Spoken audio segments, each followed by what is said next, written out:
Assalamualaikum warahmatullahi wabarakatuh. Ketemu lagi lor. Selamat datang di channelnya Petropadi, channel khusus pembelajaran budidaya tembakau. Nah, oke dulur, bagaimana kabarnya? Aku rasa kabarnya baik-baik saja ya. Semoga yang nonton video ini selalu diberi keberkahan, rezekinya berlimpah dan selalu sehat walafiat, dan pastinya tanamannya tembakau pastinya subur-subur semua. Amin. Semoga tahun ini tahunnya para petani tembakau dan harganya juga mudah-mudahan bisa stabil. Nah, oke dulur. Di kali ini kita akan coba membalas salah satu pertanyaan dari subscriber kita yang nggak usah saya sebutkan namanya. Di pertanyaan tersebut, Mas, kalau misalkan daun tembakau di umur sekitar 50 HST, kalau belum ada 20 daun, apakah harus kita punggel atau tidak? Nah, langsung kita jawab di video ini. Semoga ditonton oleh yang tanya dan semoga juga nanti bisa sedikit membantulah buat teman-teman kita yang baru belajar bertanam tembakau. Oke dulur, kita langsung ke poinnya aja. Biasanya lur, kalau misalkan tanaman di usia 50 HST itu kisaran, kalau normal ya, kisaran 1 pinggang orang dewasa. Kalau nggak normal bisa juga sekitar 1 lutut.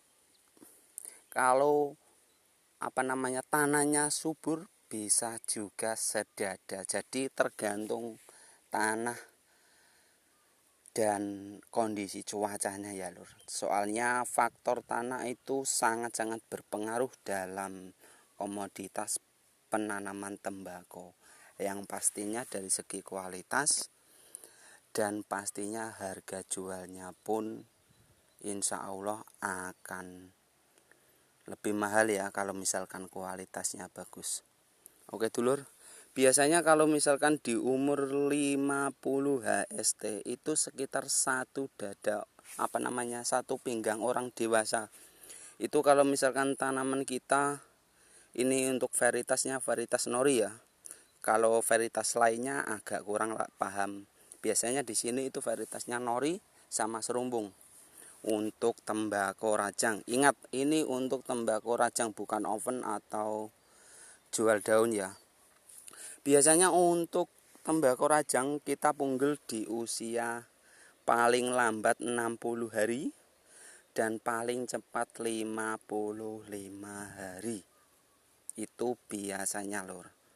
Dan untuk pemunggelan, untuk khusus pemula, usahakan lur, kalau misalkan mau dipunggel, kita lihat kondisi. Kalau misalkan sudah pas sesuai daunnya yang kita inginkan, mau punggel 25, 24, 30, 35 itu terserah yang punya. Jadi kita di sini tidak memaksa untuk punggelannya harus di berapa. Tapi kalau misalkan pengen kualitasnya bagus dan tembakonya harganya mahal, paling tidak ketebalan ada, aroma ada, dan juga warnanya pun pastinya harus ada. Jadi ketiga itu harus sinkron lor. Dan untuk pemunggulan biasanya saya melakukan itu, kalau saya pribadi itu harus serentak. Beda kalau misalkan orang-orang mau punggel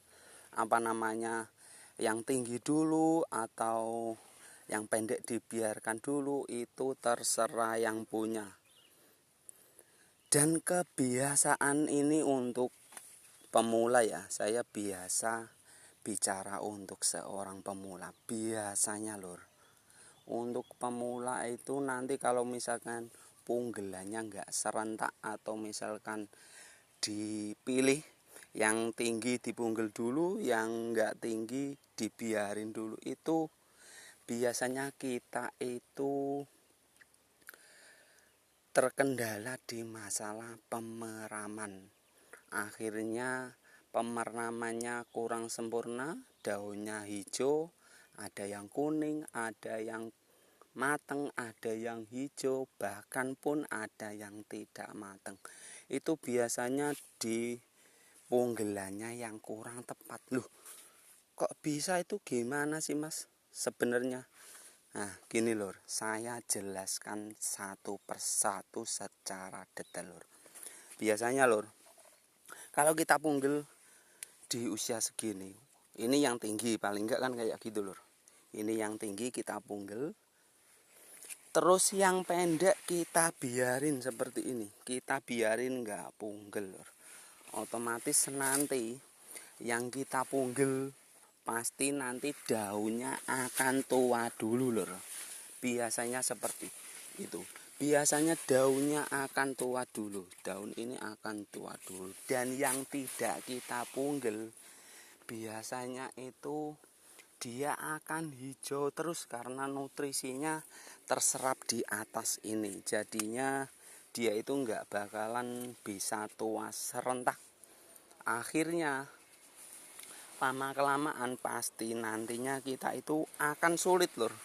Apalagi untuk sekelas pemula ya. Saya bicara sekelas pemula, bukan senior ya. Biasanya kalau kita panen pasti kita cari yang bawah. Yang bawah itu ada 1, 2 kita ambil. Ini yang kita punggel kita ambil. Yang ini pasti juga diambil. Kebanyakan kayak gitu lur. Untuk pemula kebanyakan kayak gitu. Biasanya yang kita punggel itu sudah tua dulu, dan yang belum kita punggel itu enggak tua lur. Alias tembakonya masih muda, kita peram pun pasti nantinya akan hijau dan matengnya kurang maksimal. Di situ lur. Biasanya pasti kalau kita bicara pemula pasti nanti ambilnya sama semua lur. Enggak bakalan enggak, kalau misalkan kita sudah jeli atau sudah sedikit punya wawasan dalam pemanenan pastinya dipilih lur. Tapi kebanyakan pemula itu, walaupun pemula dan senior itu kebanyakan pasti ambilnya itu sama semua. 3 daun dari bawah ya 3 semua. 4 daun dari bawah ya 4 daun semua. Alhasil nanti pemeramnya kurang maksimal. Ada yang hijau, ada yang kuning, dan ada yang matang. Itu karena kesalahannya di pemunggelan. Ingat lur, kunci utama mempertebal tembakau itu adalah pemunggelan. Dan perlu saya ingatkan lagi lur, jangan sepelekan pemunggelan, karena ini adalah kunci dari untuk semua. Mau tembakau kita berkualitas atau tidak, itu kuncinya di pemunggelan. Biasanya seperti itu lur. Dan kalau misalkan, kalau menurut saya itu sebaiknya untuk pemula, kita kalau mau punggel ya kita cari dulu lah.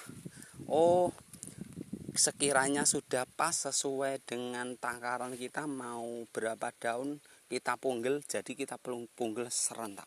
Insya Allah nanti hasilnya pun akan maksimal, kuning semua, dan kita pun akan dapat warna yang paling bagus. Biasanya seperti itu, dan ketebalan insya Allah nanti juga maksimal. Kalau misalkan pemeramnya maksimal, kita tunggu matahari.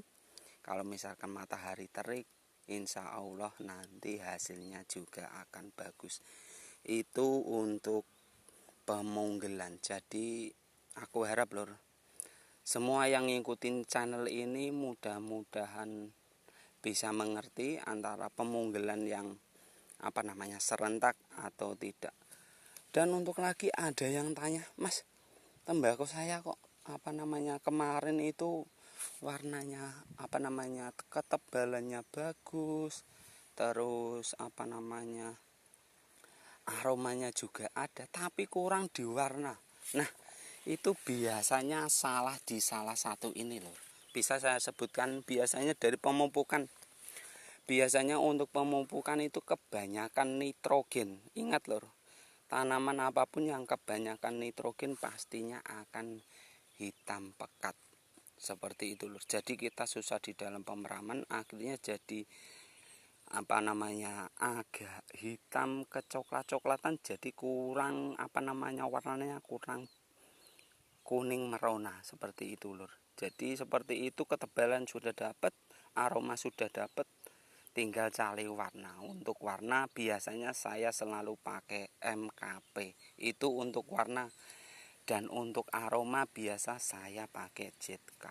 Biasanya seperti itu di pengaplikasian apa saja. Sebelum setelah punggel pasti saya setelah panen tak semprot pakai itu, walaupun sampai habis nggak apa-apa lur. Itu nutrisi untuk daun, jadinya langsung diserap di daun, jadi enggak langsung hilang lah. Jadi hasilnya insya Allah nanti akan kuning dan pastinya akan lebih maksimal lagi. Dan biasanya juga ada yang kelebihan pupuk SP36, biasanya seperti itu lur. Untuk residu-residunya biasanya di tanahnya itu udah banyak, tapi masih ditambah pupuk nitrogen, akhirnya semakin hijau pekat. Biasanya seperti itu.